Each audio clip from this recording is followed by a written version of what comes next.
Liquor Talk, brand new episode starts right now.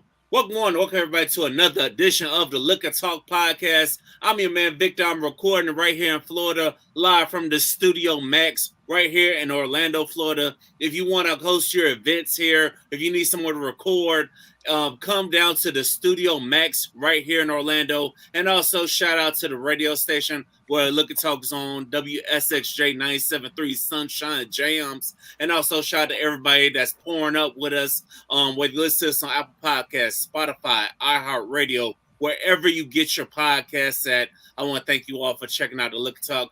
Pour it up. Ladies and gentlemen, you really need to pour it up for our next guest coming out of Chi-Town. These ladies discuss everything to do with marriage on their podcast. It is Janelle. It is Mo. They're the ladies from the Is Marriage Worth It podcast. And you heard me on their episode on their latest podcast as well. So I appreciate these ladies. And now they get to bless the Liquor Talk with their presence. How y'all doing, ladies? And welcome to Liquor Talk. Hi, thanks for having us.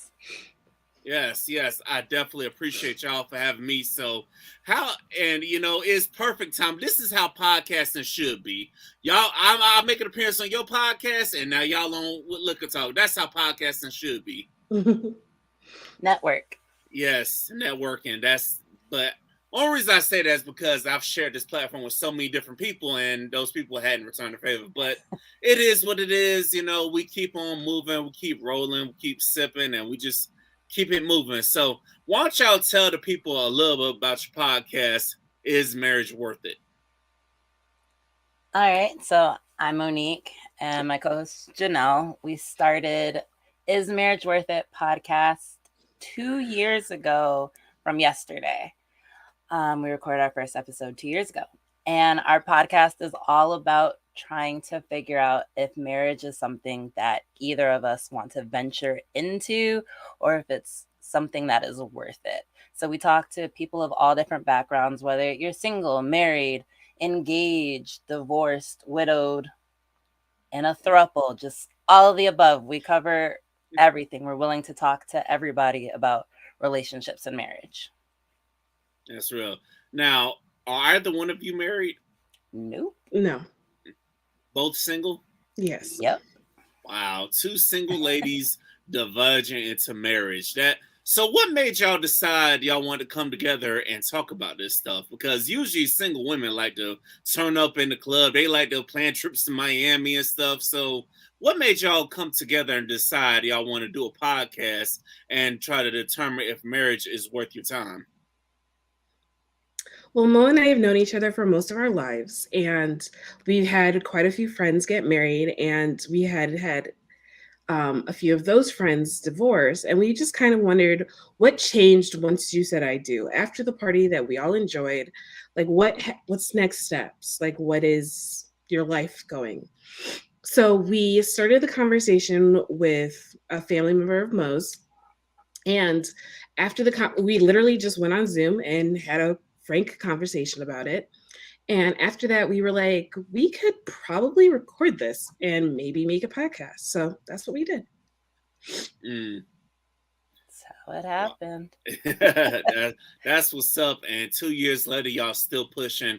Happy anniversary, ladies, by the way. Because not a lot of people can make it 2 years into podcasting. So big ups to y'all for that. I hope y'all continue to keep it pushing. So what have y'all learned about marriage in the 2 years that y'all have been doing this podcast? So for me, there's a lot more that goes into marriage than I thought. And one of the key things is being intentional, and then your communication level has to be like on par. Not just, oh, I talk to you every day, but you have to learn to communicate with your person when you think you're communicating with them, how we're talking, but you have to explain what you mean because people aren't mind readers. Absolutely. And we learned that like the duration before you got married doesn't necessarily mean how long your marriage will be. We've had people who got married very quickly after meeting each other and have lasted years.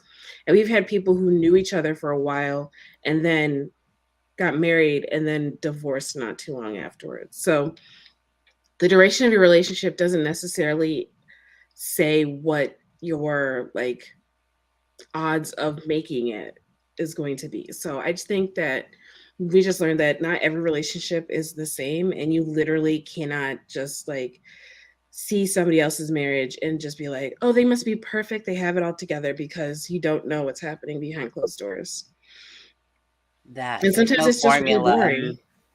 Exactly. There's no formula for marriage, which is what I thought when we started this. I was like, okay, I'll take notes, I'll check off this, and then I could probably get myself married. I'm ready. And then we started listening to people's stories, and I'm just like, well, that all goes out the window. This person said this works for them. And then somebody else would be like, this isn't what we do. This is what we do. And so it's just been so many different stories of it's to each their own. Absolutely. Yes, I definitely agree with that. It's definitely to each their own, but also you can learn little things that you can maybe apply to make yourself better, or So now, how has that affected you guys in choosing your next partners and whoever you like think about getting married to? Like, how has doing the podcast affected your dating lives and stuff? Are y'all moving more intentional, or how has it been for y'all? So from doing the podcast, I've kind of taken a step back because I'm on the fence on if I want to get married or not. So it's one of those things where it's like, I'm not going to jump into a relationship if I know the guy's intentions are like leading towards marriage, because I don't want to do that to somebody. So if I don't know what I necessarily want at the end of the day, I'm not going to hop right into a relationship. So I've just been living the single life, getting to know myself a little bit better. Absolutely. I think I have been more intentional about what I'm looking for. Like, I can't say, oh, I'm open to dating, and then not do anything to promote dating. So when we first started the podcast, we were still really early into the pandemic. So it wasn't like a lot of going out. So we were hearing a lot of these stories, but I personally couldn't put anything into practice. And as we're coming out of that, with every year, I just realized that I kind of like going outside, but not really being outside. So when I'm outside, I am open to conversations and meeting somebody, but I am very selective of when I go outside and where I go outside. I feel you. I think the pandemic done did that to all of us, to where we're all very selective of when we go outside and stuff. So I can definitely see that, and so so. Sorry, I'm having brain farts. No Ladies worries. and gentlemen, this is Liquor Talk. If you don't know, now you know. So, what's something about marriage you didn't know before you started doing this podcast, besides the fact that it's a lot of work? I don't Well, actually. first of all, it's not hard work. Like Okay, yeah. it does take work, is what we've learned. And I've always assumed that, oh, marriage is hard, you have to work. Yes, you have to work, but if it's something that you want to work at, it's not going to be hard work. Like sometimes you go to your job, that's work. Sometimes it's not hard, you're just there and putting in the effort to do it.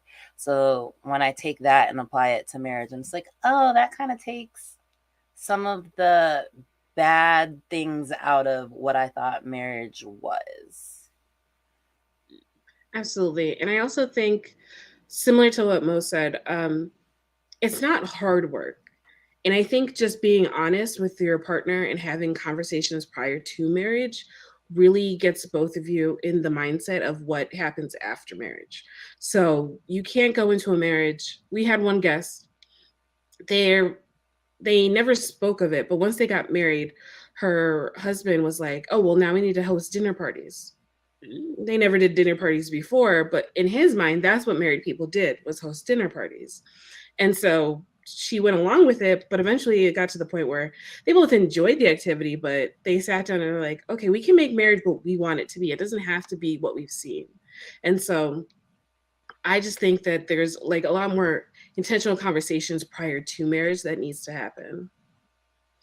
Yes. And do you feel like people avoid the tough conversations, and then once they have the tough conversations, you realize that this person ain't they're not, y'all not meant to be together, because I guess what I'm trying to say is, why do people avoid the tough conversations then? Because I know there's some people that all of a sudden they want to get married and then to try to keep up with the Joneses and then to do the social media thing. Like, what do you think about those people?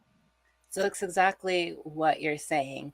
It's you avoid those conversations because there's something inside of you, usually, that you know right off the bat that, okay, we may or may not be compatible. But if I really want to get married, and I have an inkling that we're not compatible, I'm going to avoid the subject, because if I avoid it, we're going to get to the altar. Like, if we don't talk about it, we'll get to the altar. Once we say I do, and like those problems come up, I don't know, like we may have to get a divorce or we're going to have problems. But if you avoid it, you'll make it to the altar. Most people don't want to have the tough conversations because it can be awkward, but you have to know, well, you have to know when to have them. Like, are you having them on the first date? Like, hey, we just met, but this is what I expect. Or are you waiting 1 year in, a couple of months in? It also depends on when you're having the conversation. Absolutely. I also think that sometimes it's a small percentage, but I think there is a percentage of people that can lie for a long time. And they can lie about what they're okay with and then, or what they're willing to do. And after you sign the paperwork and say, I do, that's when their lie comes like, that falls apart and they're suddenly not the person that you were with before. So I do think that there is like a small percentage of people that like do get duped in. And so they thought they had this great person the whole time. And then all of a sudden, that person's not doing the things that they were doing before, or they're making crazy life changes without taking you into consideration. Yeah. Yeah, I found that out as well. And I've also observed couples that say that their partner just changed overnight. And I find the older I get, and last say I'm still, like I said, as y'all will know from the episode I did with y'all, I'm single as single can get. I find the older you get, you're more willing to have the tough conversations to not have your time being wasted, because it's like you're not getting any younger and you do want to meet people, but you want to meet that right person. If you got to have the tough conversations to weed them out, then all for it. Yeah. And then 'Cause- Go ahead. people do. So the thing is, people change. Like, that's a fact. People change. But as a person, you have to realize that people do change. So sometimes you'll get into a relationship, and then when that person starts changing, even maybe for the better for themselves, you don't like it, or you see us like, oh, are they leaving me behind, things like that, and we don't Mm-hmm. want them to change. And so when they do change, it's just like, what am I supposed to do? Am I supposed to change with you? Do I rope you back in? So when things change, that's when people don't know how to figure out, okay, where do we go from here? Because I'm stuck in the past. I'm stuck with the past you that I knew. How do I get to know this new you? I don't think Right. we accept change very well. I don't think anybody accepts change really well, because, like, for example, I know when going into like content creation and stuff, people wonder why certain people from their hometowns don't really support them and stuff. It's like, because people in your city, they're used to a certain way, they're used to a certain version of you. They're not used to this version of you trying to evolve.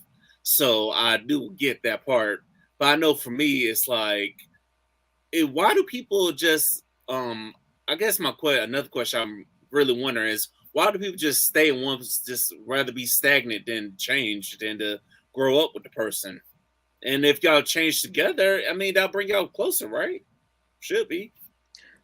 But to change together, you have to be changing in the same way. And I don't think everybody always does that. And I Mm. think sometimes you're so used to, let's say it's a heterosexual relationship, and the woman who has always been stay at home, does cleaning and cooking and all that stuff, decides that she wants to go back to school and pursue a dream career. Well, if she's back in school, that means she can't do all the things that she was doing before because she also has schoolwork to do. And so, if her male partner isn't ready to start taking on some of those responsibilities because there has been a change in the household, you're going to have conflict. And so, you sometimes people are changing in different directions, but if it's comfortable for us not to have changed, you're obviously going to have some pushback. Mm-hmm. And I think that's the thing. It's all about people being comfortable. Like when you're in a relationship, yes, you have to look out for yourself, but you also have to be thinking of your partner. But we're human beings. We're going to be selfish.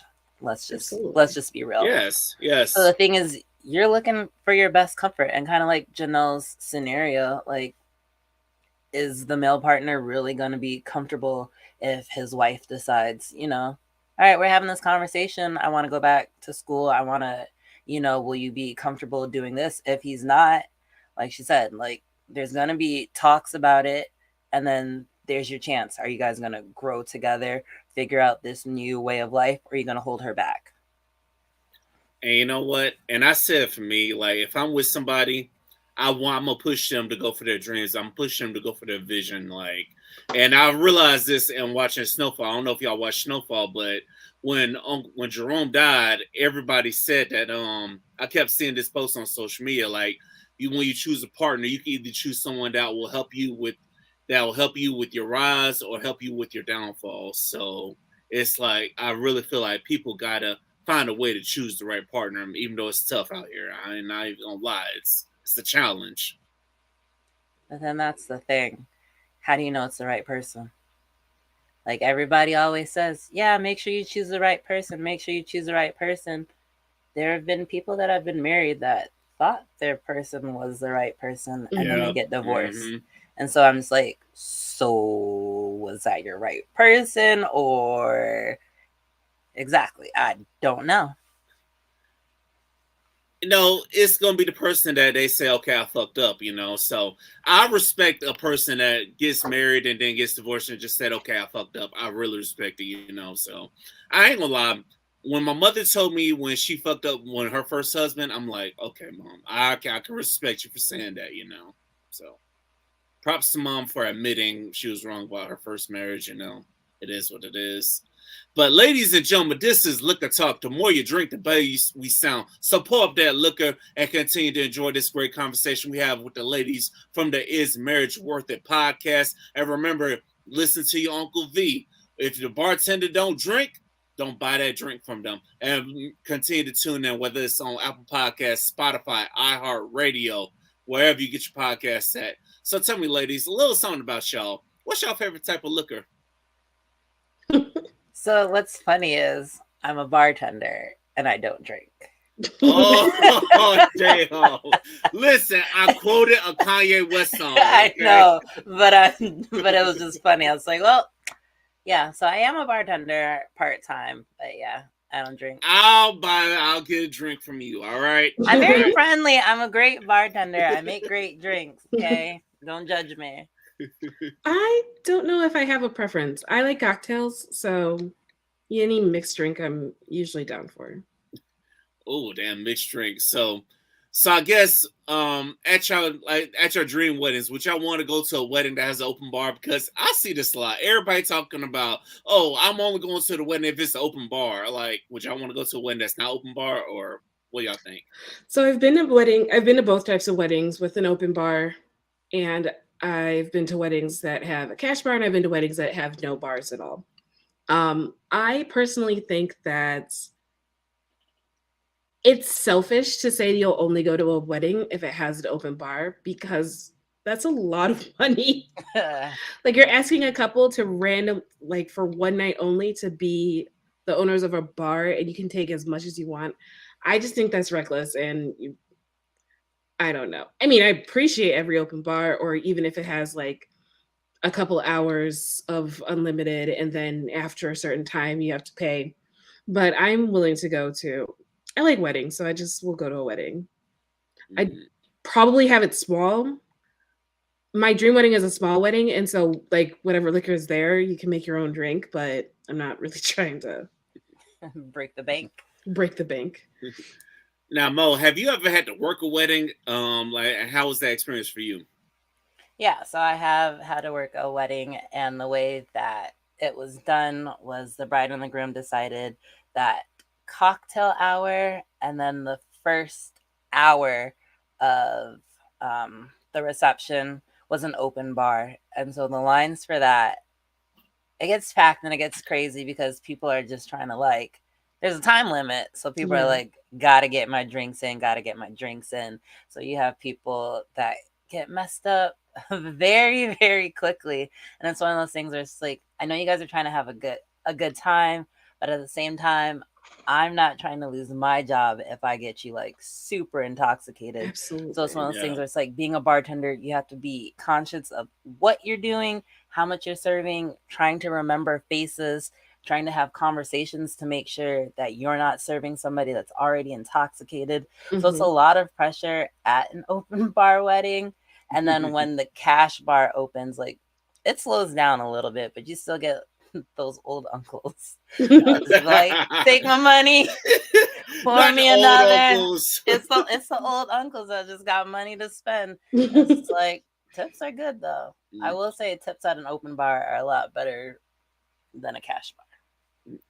That's Oh, what's yeah. up. That's what's up. So another thing, what's it like going to a wedding as a single person? Because I know for me, like when had to go to a wedding as a single man, I'm like this blows, because it's like, you're looking at everybody, and the ones that really suck are the ones where you got to deal with your family, and your family like, well, when do you get married? When are you gonna meet somebody? So what do y'all think? Do y'all feel my pain, or what y'all think?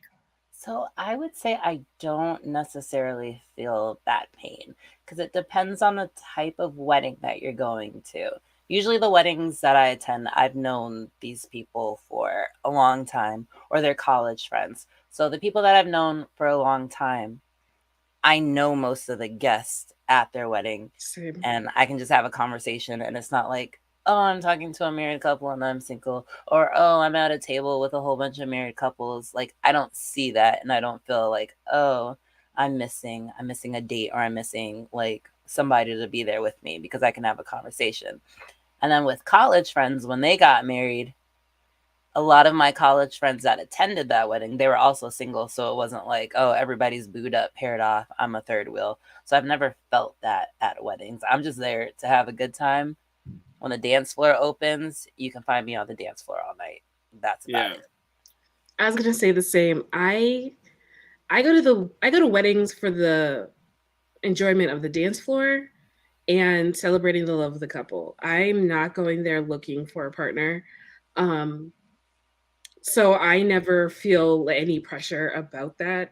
Um, Usually going up to weddings, my family and I might joke, "Oh, who do you think is going to be next?" Depending on how long we've known the couple. And so I always take that in good humor. Nobody in my family is too, oh, you should be married soon. What are you doing to get married? Da da da da da. So I've never really had stress when it comes to weddings. I have fun. Sometimes it'd be nice to go to more weddings that have more single people with the intention of meeting somebody single, but I usually just go with the intention to dance. That's real. That's real. I wish I would have told me that like years ago, back when I went to the last wedding, which was one of my family members' wedding, and I Yeah. had to hear it from the family. They were like, "Oh, when are you gonna get married? When are you gonna meet somebody?" It's like, family, I love y'all, but I'm trying to build an empire here. So I don't even think my family questions it anymore. Like, they're just like, this is just Monique being Monique. If love happens to fall in her lap, or if she decides to tell us that she's married like a year after she's married, I was like, I don't know why they think that I'd be the person to just go off and get married and then come back and be like, hey, y'all, I'm celebrating my 1 year anniversary. I No, got because that married, would be guys. like the coldest thing. You're just like, well, I've been married a year. Might as well tell everybody, make it official. That's just what people think. So, which leads me into something I did want to ask y'all. So what happens with the podcast if one or the both of y'all get married? Like, what are y'all gonna say now? Once one or both of y'all get married, I guess it would kind of like fizzle out. I don't know. I think it's kind of depending on, how big the podcast got and where we are in life. Because I think as somebody who still does want to get married, the I can't say that marriage is worth it if I just got married. So it would be like, we'd have to do a special episode a year later. Came back together to we say, very much hey. would have like a reunion 1 year in house marriage. Definitely would do a special, but I don't think us getting married would necessarily be the end of the podcast, because the podcast question is so open-ended that we can end it whenever, before we get married, after we're married, for many decades even. I think it's just kind of a good question to ask. Yeah, that's definitely a good question to ask. So, have y'all had this conversation amongst yourselves? So, based on your conversations, who do you think would get married first? Which one y'all think who will get married first? Funny enough, I think Mo would get married first, but I don't think she wants to be married. I think and I am applauding her. I think she's slowly coming to like the realization that like, no, really, she's not going to get married. But I still think she would probably pull would like a end up secret just marriage. being married. That's the thing. I'd be that person, be like, I just went ahead and did a thing. I just did y'all. That's why we think she will get married without telling anybody.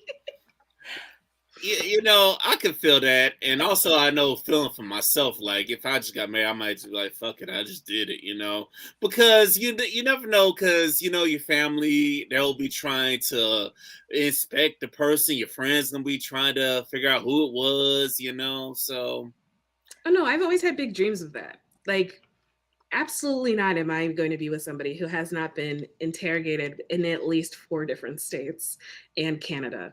Like, I have people that you need to meet. Unfortunately, like one of my uncles passed away in 2021, and I was so sad that he won't get to give an interview and investigate my guy, because that's just how I've always I'll take the interview too. It's not just one-sided, but I definitely am like, no, you need to be interrogated. I need to make sure that everybody agrees that you're good for me. And then I think for me, not necessarily having to have people interrogate them, or I'd probably just start bringing somebody around just to get a feel of how they fit into my life. Because the thing is, when I make friends for life. So if you can't support my friendships, or you don't get along with my friends, that might be a little bit of an issue. And then I'm a family oriented person. So when it comes to family, if you're not going to fit into my family, it's just not going to work, because I am family oriented. Mm-hmm. That's real. I get that. Now, how are you all preparing to deal with this man's family? Like, what are you guys? What's your best sales pitch to his mom, or to his sister, or to his homegirls he's known for years, or to his people that he's known for years? Hi, I'm me. I won't disrespect your relationship with him, but I also ask that you respect that I am now in a relationship with him. And if we are married, we are now our first families. We are the priority family that we need to be taken care of. So I think it's just getting to know his family and deciding, are these traits the traits that you want to go to holiday dinners with and will be connected to for the rest of your life, regardless of you having children or not. So I definitely am the type of person who, while I'm not as closely knit as a family unit as most, family is also very important to me. And so if I didn't feel that I could respect your mother, or your mother could respect me, I don't think I would go through with it. Mm-hmm. Respect. If your parents don't like me, I'm not going to be fighting the rest of my life. Mm-mm. If you and your mom have whatever, and y'all just like, oh, but this girl, blah blah blah blah blah blah blah. Like, I'm out. Like, I'm not gonna try to come in between. If you and your mom want to talk bad about me, if you can't stand up to your mom about me, like, it's not worth the headache of me trying to be number one. Absolutely. Like you hear stories of old girlfriends being really tight with the family, and I'm cool with that. You have friends before me. But if I feel disrespected, like I'm not getting invited to things that this girl ex-girlfriend is being invited to, I'm not doing that. Like I'm also very cool with being single. I want to be married, but I don't need to be married. So I'm also in a really like interesting place where if I feel disrespected, I'm just not gonna do it. I don't. And you shouldn't. You shouldn't. Nobody should feel disrespected. Like if a woman can't stand up to her dad for me, if I'm about to throw hands with her dad over something minuscule or something that ain't even worth fighting over, I'm out. I'm not about to Mhm. sit here and fight with your dad. I'll have respect. So I'm gonna respect the family, but they better be respecting me as well. We no. I'm not going to do that because I know family is not going to go anywhere. So you can replace me, but family is not going to go anywhere. But now, speaking of family, what did you all learn from your families growing up when it comes to marriage and relationships? Um. So my parents are divorced. So I learned that you don't put the children over the marriage. Like don't stay together for the kids because the kids will be miserable. They want you to divorce too. Dang, it was that bad? I mean, bad is hard to explain because I had a very happy childhood. I know both my parents love their children. They just didn't love each other at the end, and it sucked. So, um, I'm happy that both of them are super happy now, and that's what I always wanted for my parents. Mm, wow. Mo, do you want to add on to that? How was your family experience? I hope it was a little bit better, about the same. What do you think? So yeah, no. So I had a good role model of marriage.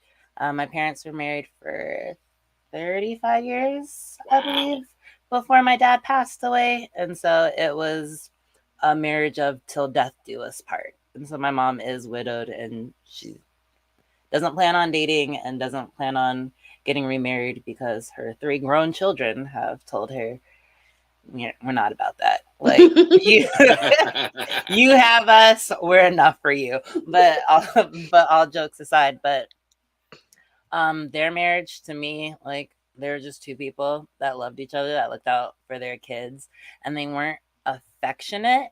And so that might be a thing of where I'm just like where I get my don't touch me. Um like because maybe I didn't see that growing up, but Mhm. I didn't think that that's what a relationship had to have. They were more like words of affirmation or acts of service. I always saw my dad do things for my mom, and my mom would do things for my dad, and it wasn't just the touchy feely stuff. So I don't subscribe to all of that all the time. But and then my siblings are both, I have two older siblings. They're both married and they both have children. And so sometimes the thing is like, okay, Monique, what happened to you? Like both your siblings got married out of college. They found the person in college, had children, had two kids, going on a third kid, and then there's Monique, just single and childless. I'm just like, that's just me. I'm just the fun aunt. Let me live life. No, I feel you on that. I feel you. Like, let me be the fun aunt or let me be the fun uncle. You know what I'm saying? So Yeah. it's like I can respect that. I can also respect the fact that your mom just stay grounded. Stay loyal to your father. And I'm like, so I do apologize for your loss because I know it's like every girl they dream of having their dad walk them down the aisle when it comes to marriage. So I do send my condolences to you. As for my take on what I saw in marriage, it's like I witnessed my mother get divorced twice. the first time I think we all were rooting for it because the person was just not good for her. He wasn't good for her, and it was a stepdad role. It's just it was just a toxic relationship. So I'm the one that was raised by the single parent, and then the second time she got married, I was in college, and this one we were rooting for. You think everything is going good, but then you hear some mess that goes on, and then you're like, wow. So now I'm just like, but I've seen other people in my family still. I've seen aunts and uncles that have still been together for like 30, 40 years. I've seen it happen in my family, but my family is like a mixed bag, if you will. I got a lot of people that stayed together, and I had some that just did the single thing. So, and also I can tell Mo's love language would not be physical touch. So you kind of gave that away. Yeah, that's like the last one. I think the first time I took it, it was just like at a 1. And then over time, like the first time when I became a bartender, so my coworkers are the touchy-feely like friendship type. Now, most people know me enough to like you don't come near me, don't come with me arms wide open. And so like I got cool with my coworkers, and like the first time I met them, we were all like getting ready to leave. And like they did this thing where they just go in for like hugs, and I didn't know what to do. I'm just like, first of all, I don't know you. Why are you touching me? And then like when people openly saying the words "I love you" was really hard, and then was really hard for me because like why do I have to say it? And so like my coworkers would be like, "Oh, I love you," and I'm just like vice versa.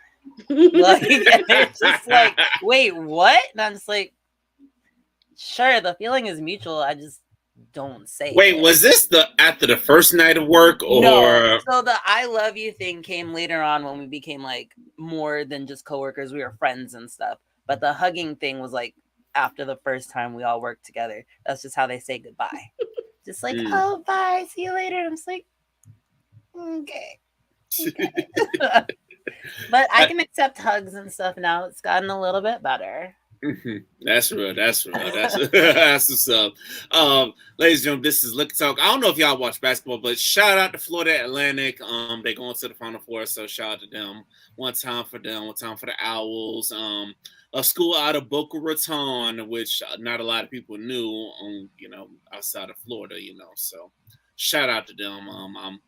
I'm recording, and then my phone notified me as well. So, but anyway. Also, shout out to South Carolina women's. Whoop, whoop, we're going all the way.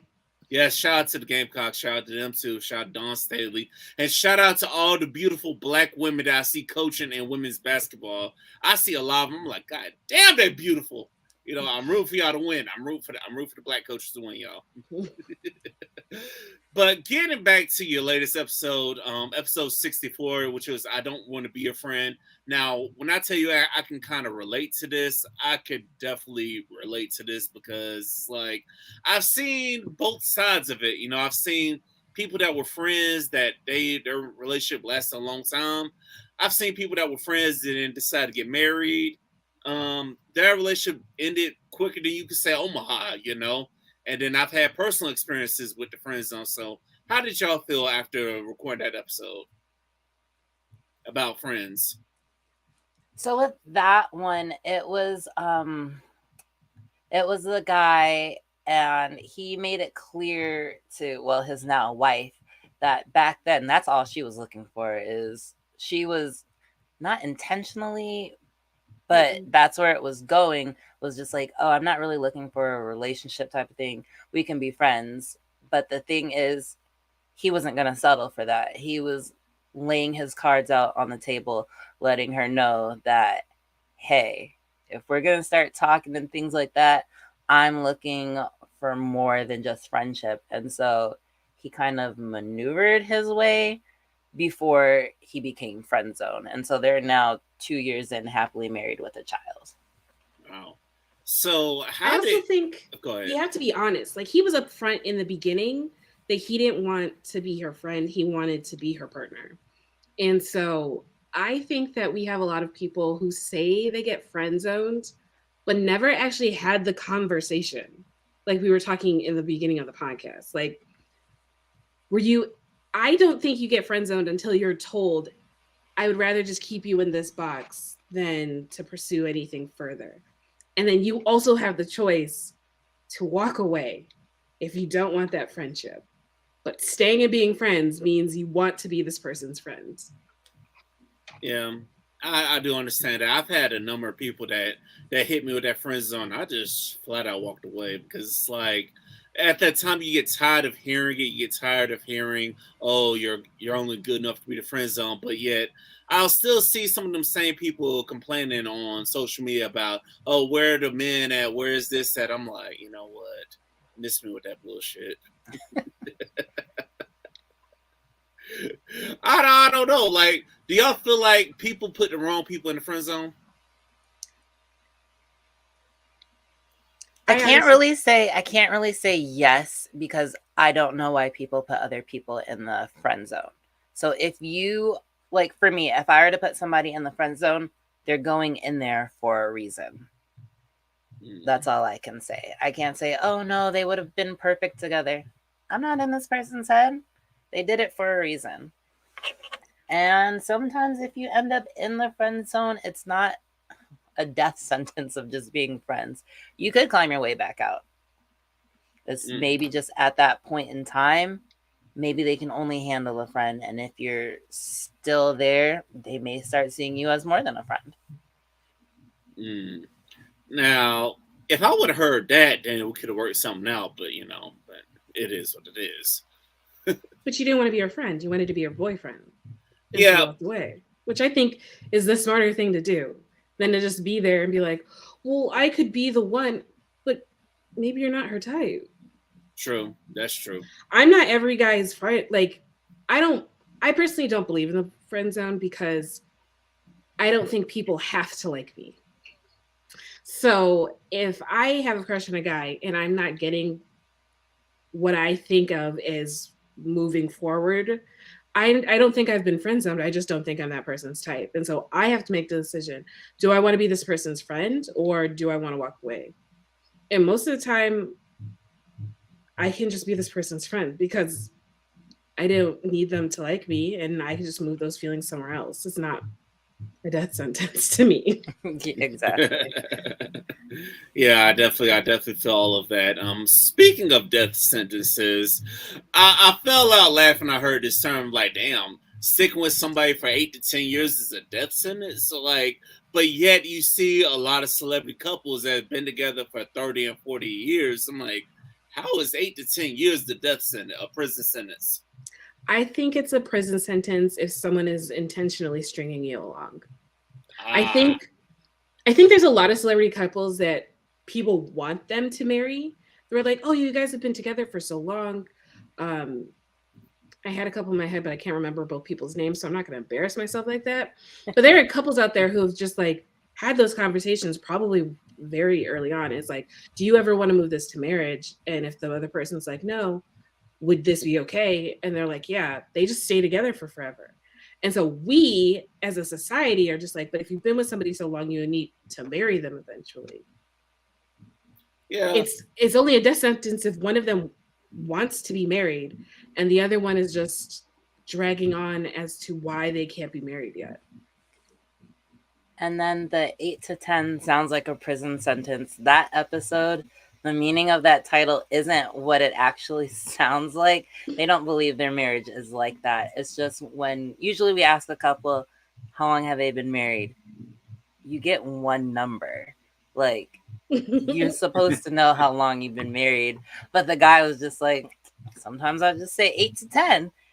And it's like, so how many years is it actually? He's like, well, it just feels like 8 to 10. And so his wife was just like, man, now you're making it sound like a prison sentence. And so it wasn't that they think think of marriage like a prison sentence. It was just the way he answers people when they ask. Sounds like he's giving that he's been sentenced. But they have a great relationship from talking to them. They're hilarious. And I think that's one thing. Like, if I were to ever get married, or the person that I'm with has to have a sense of humor that either matches mine, or we have to be able to laugh together, because I love joking around, I love laughing. If you're going to be serious all the time, we're not going to work. Yes, yes, I agree with that because I dated somebody that was like that. That was always not take that didn't know how to take a joke or something like that. Like if I joke around on social media, they didn't know how to reciprocate that energy, and it's like, nah, I'm not about to be handcuffed by you, and you don't have no goddamn sense of humor. Goddamn, yeah, life is too short for you to be all miserable and stuff and all serious and stuck up. Laugh, motherfucker, shit. So. I like to laugh, but I don't like pranks. I think pranks would be a deal breaker for me. Yeah, I feel you on that. I feel you. Fair enough. Yeah, I ain't with the pranks. I'm with the cracking jokes. We talking about our day and just roasting people, but don't be pulling no goddamn practical jokes on me. But ladies and gentlemen, this is Liquor Talk. If you don't know, now you know. Remember, the more you drink, the better I sound. Remember, y'all, we sound a whole lot better with some liquor, y'all. And we here with the ladies of the marriage. Is marriage worth it, y'all? So, what do y'all think about today's generation? Do y'all see people that are capable of being married, or is just everybody's this generation is just no hope? I think it's split down the middle. Like, it depends on where you're looking. Like, sometimes you can just say, you can look to your right, and you see people that are ready for marriage, that are doing what they need, that are getting married. And then you look to your left, and you see everybody that's not trying to be in a committed relationship, or they want to. There's so, with the internet and online dating and just everything, there's so many options.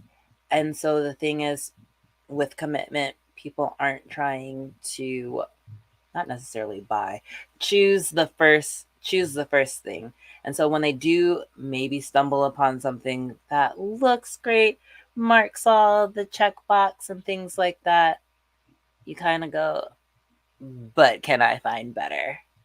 Mm-hmm. And I think that's a thing of, this person is perfect, but is there a more perfect? I think it's that looming, oh, if I choose this person, I may be missing out on my correct Mr. Right. Yeah, I found Mr. Right, but maybe there's a more perfect Mr. Right. Absolutely. I think that with the dawn of the internet, there is so many more options to people that I think everybody has the fear of missing out and the fear of missing the one by staying with somebody who might feel comfortable, but everybody's thinking that it's supposed to be passionate all the time, but too much, like, your body can't handle passion all of the time. It will eventually die out.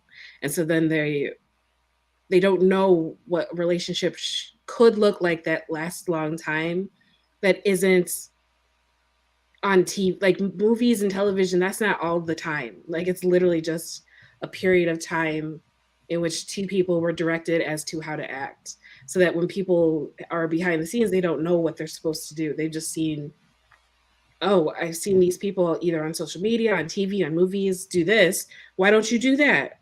And like, why don't you have the time to do everything? Because while everybody technically has the same 24 hours, it's not broken the same. Mm-hmm. That and with that, also when you go on social media and you see, social media is all about people's highlights. Like when you look Absolutely. at people's marriages and stuff, when they're posting, oh, this is what I did with my husband, this is what we're doing as a family, you're seeing the highlights of what they want you to see. And behind closed doors, you never know what's going on. Mm-mm. And so on our podcast, when we ask people the question of, what does an average day of marriage, like what does a day in your marriage look like? Sometimes people are just like, go to work, when we come home, cook dinner, watch a TV show together, and then we go to bed. Like, it's just normal life with somebody else. It's not always, oh, this is what we did. We did X, Y, and Z, and it was amazing. It's just a normal day, just spending it with the person you're married with. Mm-hmm. And I think we tend to forget that marriage isn't just not a fun ride. That sounds really bad.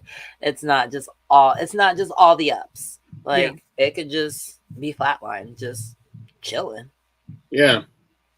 And you get some people that be okay with that, you know what I'm saying? Just having the day of just chilling. But also, one thing that I did talk to somebody who's married, they did mention this. They were like, sometimes marriage is knowing you're with someone who's going to love you, even though you might be wrong, or they love you enough to, even when you make mistakes. So, and nowadays, it's kind of hard to find because you'll get a lot of people as soon as you make the first mistake, they talk to the ex or they talk to the side person, and also you got a lot of people in this generation who would rather be the side person. I'm like, which I don't get that, but you know, but I don't know what y'all think.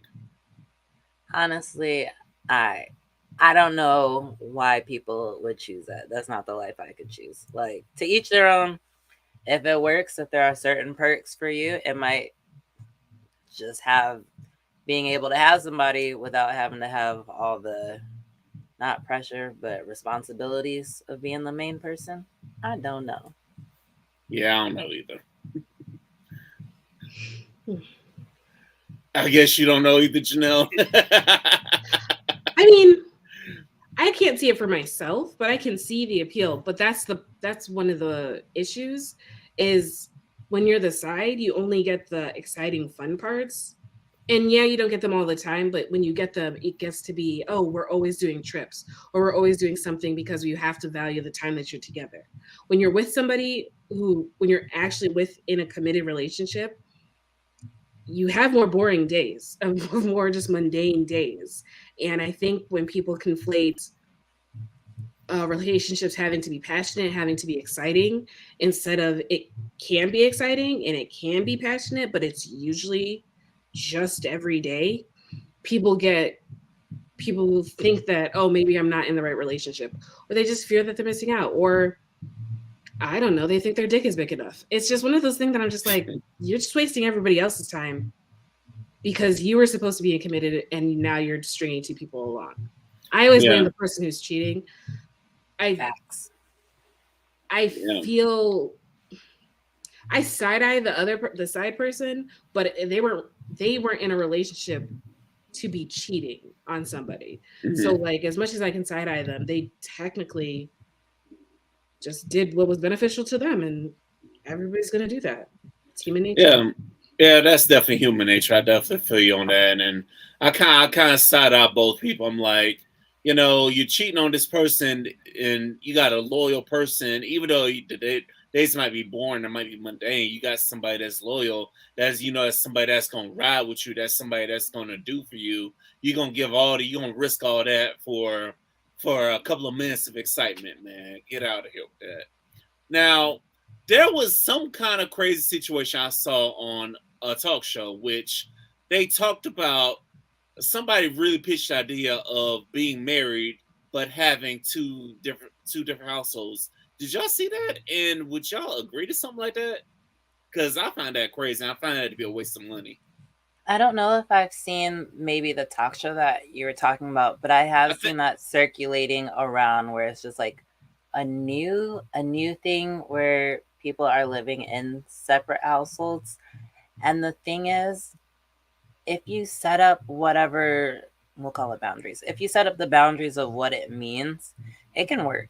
Like there are people that live in the same house and don't sleep in the same bedroom because maybe somebody snores too loud or for whatever reasons, but they still have a great marriage just because they don't sleep in the same bed.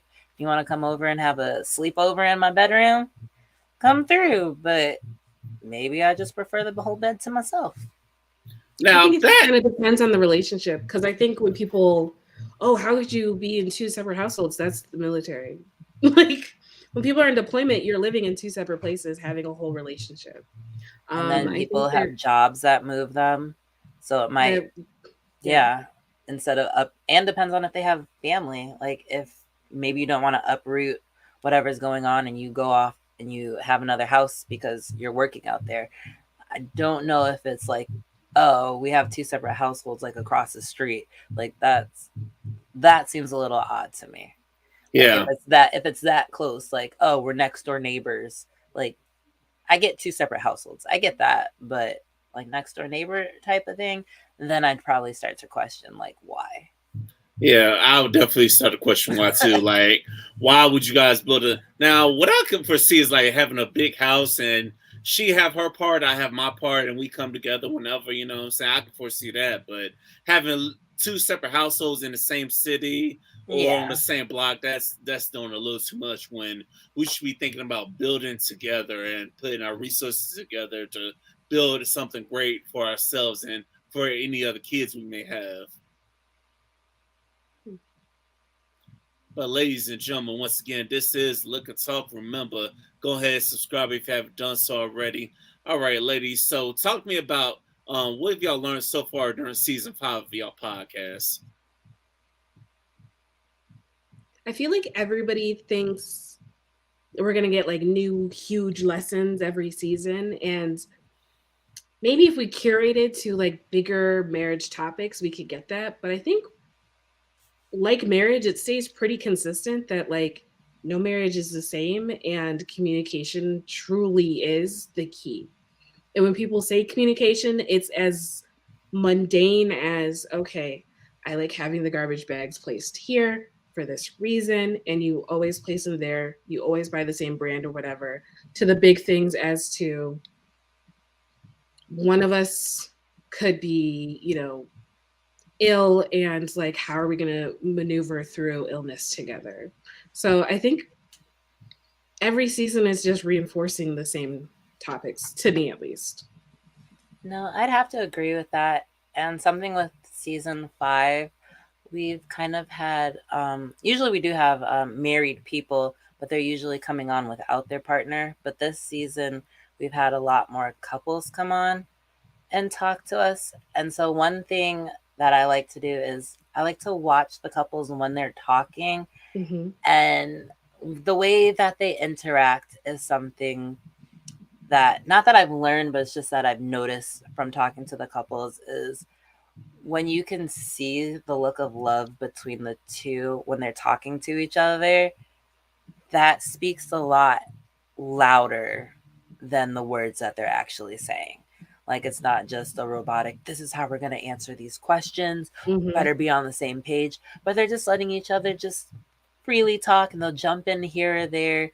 And it's watching people with their best friends. I think that's something that season 5 is taught me, is when you looking for your person, look for that person that at the end of the day is built on friendship. Like Absolutely. somebody that you just want to tell the things to, somebody that you can go and run and tell about some random thing that happened, like, hey, you won't believe, like, this guy at work got super wasted and we had to call the cops. Like somebody that you just want to tell these random stories to, Mm-hmm. and that'll sit there and listen to you, just a good friend. Mm-hmm. That's real. That's real.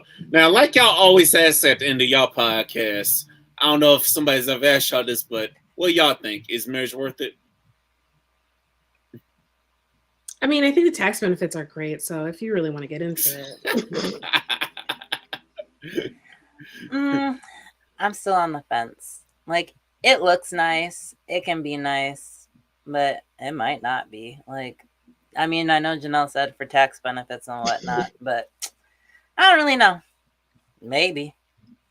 Monique, you're my spirit animal. I'm really feeling you because I still be on the fence about that too. Like, because I've seen a lot of great couples. I've seen a lot of people be together for years and they never tied the knot. So I feel I'm you there. saying. and you don't have to.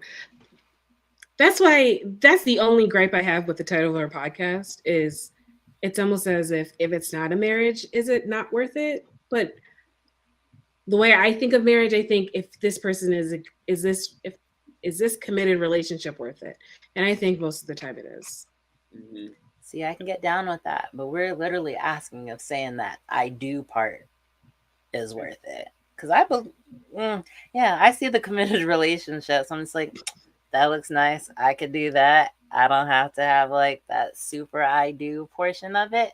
I could be down with that. But that marriage, just, Yeah. I don't know. Now, see, I ain't gonna lie. I have another thing that irks me about it is the thing about prenups and stuff, and because and what happens at the end of a marriage. Because as a man, it's like, we can't never really have that option, because if I get married to somebody, a woman could be like, "Hey, I'm just not happy with you and want a divorce," and then she get half of everything, and then she get more of what I earn in the future. So it's like, I don't know. What you think? First of all, Kelly Clarkson, look into that divorce, and I never want to hear a man say that only men get screwed. Oh, women get screwed too. I've seen that too. Women get screwed more. Wait, really? Women get screwed more. No, I'm going to say it. They do. Because when we're in these scenarios in which men are like, well, I just owe you half my life. I gave you half my life. It's a lot of these like huge divorce and prenup settlements that when prenups get overturned and stuff, it's because they have legal precedent to prove that in the time of us signing, our lives have changed. I've given up my career for this person in certain aspects that they can prove. I've given up livelihood, like career and livelihood, due to having to be the primary person that they call if the kids get sick, or his job decides they're going to move to Houston, we're moving to Houston regardless of my job. Like those things matter. And so like it always irks me when people are like, men only are the only ones that get screwed with these prenups. Even if you got screwed, like this woman gave her life to you. You weren't out here cleaning all these dishes like that to be saying that you were the primary breadwinner and you did all the dishes and you did the laundry and you cleaned up after the kids. If you can say that and she still walked with half, I will follow you through hell and proclaim that you are right. But rarely can I find a man who's ever been in that scenario. But I've seen scenarios where the men have been there, been like, but they didn't even get the opportunity to do that, and a woman still cleaned them out for everything. I'm like, all she did was have their kid, and now he done got cleaned out. All she did was have her kid. Like having a child isn't life-threatening. I do agree. The U.S. mortality rate of death. See, this is the thing. We minimize the work that women commit to families, as in all they did was had a kid. It is a major medical procedure, whether you have a C-section or not.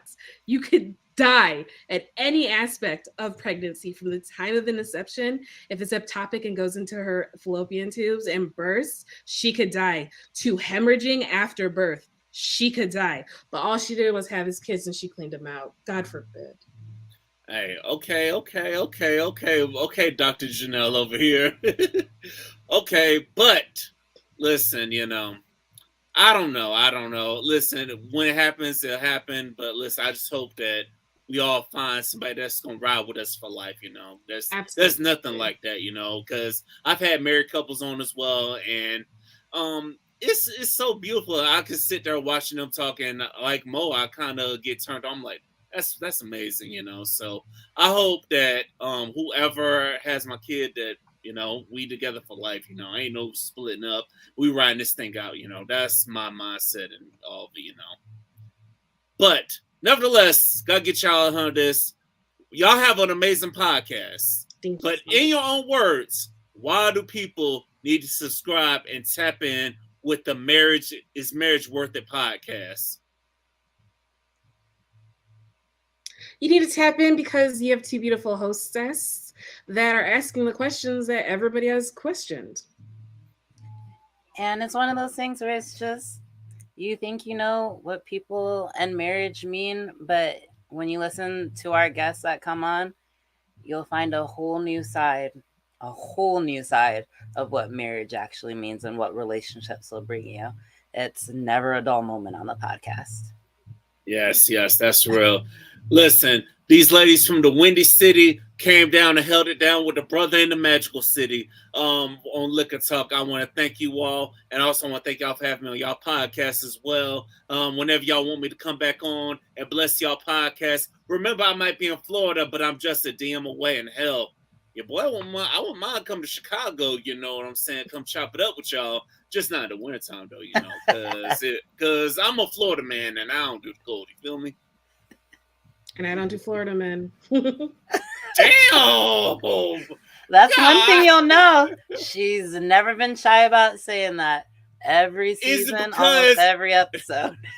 Is it because of you see a Florida person in the news? No, I just hate the state. Like outside of Disney, I never want to go.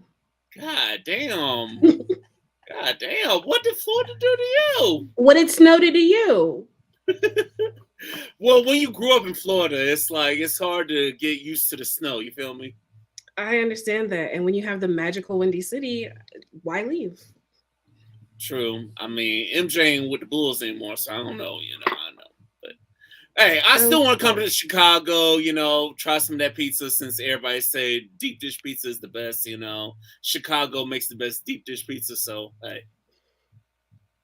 And also, I want to try Harold's Chicken because I keep hearing about that from Chicago people as well. So that is pretty good.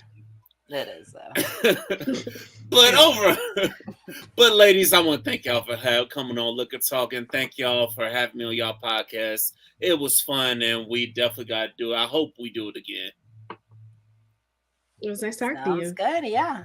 And thank you to no problem. And thank you to listener for tapping in with Liquor Talk, whether you tapped in on Apple Podcasts, Spotify, iHeartRadio. Remember to like, comment, and subscribe. And also shout out to the studio where I'm doing this from. Shout out to Studio Max Orlando. Anybody in Orlando need to have events, weddings, parties, well, you name it. You need to come here and record. Studio Max Orlando. Holla at my man Don. They'll take care of you. And also shout out to everybody tapped in on the radio station as well on WSXJ 97.3 Sunshine Jams. Until the next time, we out this thing, y'all. Deuces.